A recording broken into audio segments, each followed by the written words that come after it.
Hi, this is Kirk, the bariatric carnivore. Well, you may not have recognized it or didn't hear about it during Christmas break, but the federal government has released their initial draft of their food guidelines for the next 5 years. And despite the MAHA movement, this is what is going to be inflicted upon about 20% or so of Americans every year. And it's some of our most vulnerable people that are going to be stuck with these guidelines. Just to give you a highlight of it, basically the biggest recommendation change, they're keeping sugar consumption levels absolutely the same. There's no change in that, unfortunately. But they are trying to get a reduction in the amount of meat and eggs people get. They're going to continue the recommendation of drinking skim milk, and they're going to switch protein sources from meat-based protein to more of vegetable-based protein. This is the savior. This is what the people like Bill Gates have invested so much money in things like Beyond Meat. And this is what they were hoping for. See, when you look at what they're, you look at these recommendations in the media saying, oh, more vegetable-based protein. Well, what is it? It's Beyond Meat. That's what they're going to be doing. And this is like a government subsidy program for fake meat-based alternatives. This is what's going to be inflicted upon our kids in schools. This is what they're going to be doing in the preschools. This is what they're going to be inflicting on kids that are in the military. And the most vulnerable, the senior citizens. A lot of people don't care what we feed prisoners, but, they get it too. Basically, if you're in any type of program where the federal government has got any money involved, they've got to follow the federal guidelines, and that feeds about a fifth of the population. This is why, when you look at public school lunch programs, we've always made fun of the food and, the school lunch cafeteria and stuff like that. But it's much worse than many of us. I'm 61 years old. When I was in school lunches weren't anything great, but at least they were manufactured or cooked there at the school. Now they're all coming in prepackaged food.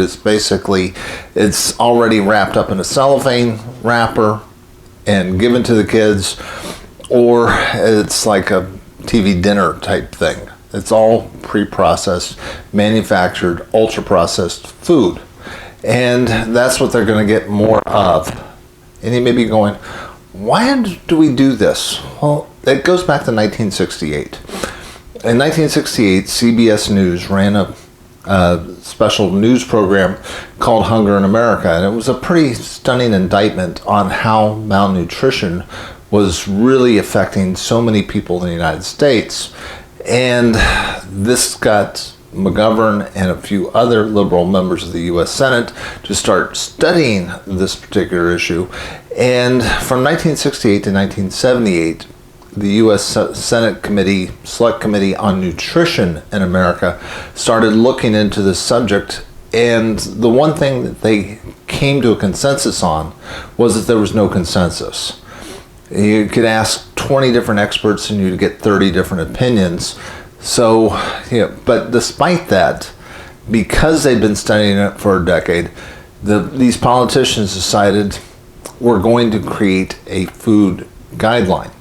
And they created their own draft report, which, was anti-cholesterol, wanted to reduce the amount of sugar and salt in the diet and all this other stuff. And then it went to staff the guy that was writing the final draft of the report was a vegetarian way back before that was even cool. So he put in his bias to it. And then it went to the bureaucracy, and the food industry got to work on changing the guidelines and basically recreated food as we know it. And it has more of an impact in America's diet than you might think. Even though you may not think that you follow it, it created real shortages in your choices. Meat became more expensive. Ultra-processed food became cheaper. That's the effect of it. And as a result, take a look at what America's health has done. America's health has only gotten worse. Obesity is getting worse. Type 2 diabetes is getting worse as we've been reducing the amount of real food and increasing the amount of ultra-processed food in our diets.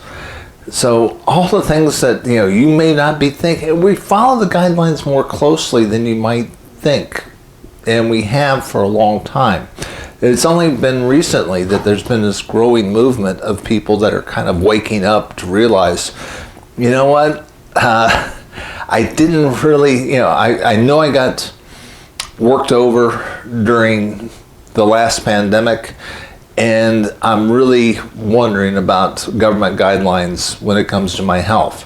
So there's a bunch of people that are waking up to the realities of it, but it's not everybody.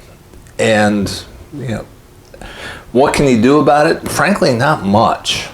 I mean, there's trillions of dollars of vested interest in the whole food conglomerate that we've got. They're feeding, 20% or so of the population, and as a result, that's a lot of money. It isn't going to change overnight, that's for dang sure. And it's real unfortunate for a lot of poor people. So what can you do? Well, quit giving your kids lunch money and start making their own lunches, because what they're getting is just ultra processed food at the school system. And no wonder our kids can't eat anything other than chicken nuggets, and they have such horrible palates. They don't eat real food at least 2 meals a day. If they're getting breakfast and they're getting lunch at school, they're horrible. And unfortunately, our soldiers are going to get stuck with all this stuff too. So they're just going basically from a school lunch program into the military, and they're getting another school lunch when they join the military.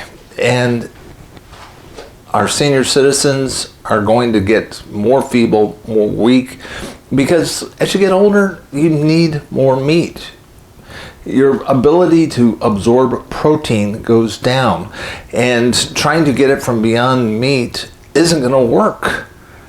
And as a result, it's sad, but the reality is these are the folks that are most vulnerable, and yet that's what our system has created. So I wish I could give you better news for this starting year, but unfortunately, the recommendations are horrific, and you can argue about them. They're taking public comments between now and March. You can make your voice heard, but frankly, with that makeup that Biden put on that committee, almost every member has ties to the big food. Fat chance trying to make that type of recommendation stick. Now, the plus side is there's a growing movement, called the MAHA movement, Make America Healthy Again. And it's interesting to me that McGovern, back in 1978, when they made their recommendations, the one thing that they said back then was a lot of disease could be wiped out through diet, and we can make America healthy again. And they were saying that back in 1978.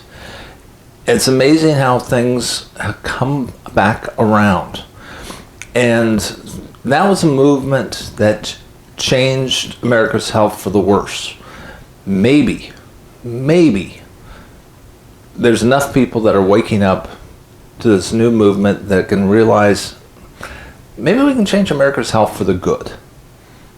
And frankly, I don't think it's going to change through government, but because people became more aware, because there were government officials that were talking about these issues, maybe we can get the word out to more people.